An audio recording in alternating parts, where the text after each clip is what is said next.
Where there's certainly no red or blue is they're both going to spend us into oblivion. That's going to happen. So Trump spent more than Obama. Obama spent more than Bush. Everyone's going to spend us into oblivion. The Democrats would like to spend 100 trillion. The Republicans want to spend 90. There's a lot the same there.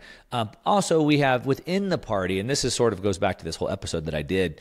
If you think about the political parties as an apparatus and not as an ideology. Okay, so you have two apparatuses that fight for power over this, over the country or whatever jurisdiction, right? So if you think of it as an apparatus, and the reason why I say that is within the Republican apparatus, there's multiple ideologies.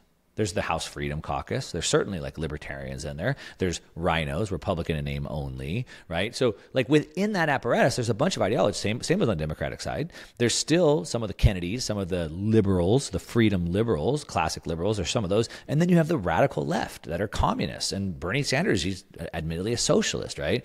Blasio from New York, I mean, he's a communist. He recites the Communist Manifesto. So you have different ideologies within each party. So I think of them as an apparatus as opposed to an ideology. And what we've seen, and this is again back from credit to Dr. James Lindsay, but within the Democratic Party, which used to be the Freedom Party, or they would call it the Liberal Party, it's been taken over by the left. You have the Squad, the AOC, whatever. And what they've done is they've made partnerships and agreements and so forth with other like-minded people to push the liberals out and really bring in that left agenda.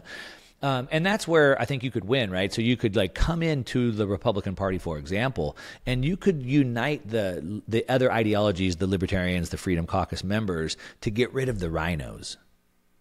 And that could happen pretty quickly, but again, that's a whole political conversation. I think for the most part, we can just go build, and that's sort of the challenge that I have. I gave a couple keynotes last year, one at BitBlock Boom and one at Pack Bitcoin, where I talked about, as Bitcoiners, we can't just go buy our 6.25 Bitcoin and go disappear on a hill and come back in 10 years and think the whole world's going to be better. Like, it's up to us to go build that world. It's up to us to build the world that we want. A saying that I learned when I was young, and I say all the time, is that you either build the life of your dreams or somebody else will hire you to build their dream. And so if we're not actively thinking of the world that we want, and we're not actively sacrificing our time, effort, energy, focus, money to further that world that we want, then someone else is going to do that, right? A lot of us have sort of abdicated our role, our responsibility. I don't want to be involved in politics, man. I got kids. Like, I want to be with my kids. I got my business. Like, I want to go to the beach. Like, let me just do that. But the problem is when you abdicate that role, when you remove yourself from that role, someone else is going to step in and take care of that. And unfortunately, the types of people that want that job are not the people that we want. And so when I gave those keynotes at those two events, it was that challenge specifically to Bitcoiners, because I'm like, hey, you guys you're a BitBlock Boom. Okay. Like, you're a Bitcoiner, right? Like, you're not at a crypto conference trying to get more US dollars. Like, you're a Bitcoiner, right? And I'm like, if you're not going to do it, who is? You're the believer. You're the true believer. You're here before the early majority, right? In the diffusion of innovation. Like, you're the early believer. So like, you're doing your part. You're putting content out. You're trying to wake people up. I have the Bitcoin Opportunity Fund, and we're actively deploying capital, actively putting our money where our mouth is, actively working with these businesses to reshape the world the way that we want it. And everybody has to do that, and everybody has a different role to play, whether that be education, like with what you do, whether that be, and I told some people, like, whether that means that you sacrifice some of your money. Because a lot of people would say, why would I put my money into a Bitcoin company when I could just buy Bitcoin myself? Okay, why would you say that? Well, because I might make more money if I just buy the Bitcoin. Yeah, well, back to the founding fathers, like, they sacrificed their life. They sacrificed everything they had, and unfortunately, most of them died in that. And we don't have, luckily, thank God, we don't have to deal with that. I'm not going to die, at least not right now. We don't see that, right? But maybe I lose a little bit of my money. Maybe I do. But for what? What's the trade-off? And I think people just need to look bigger. They need to think bigger than themselves. They need to think bigger than just their own little selfish personality.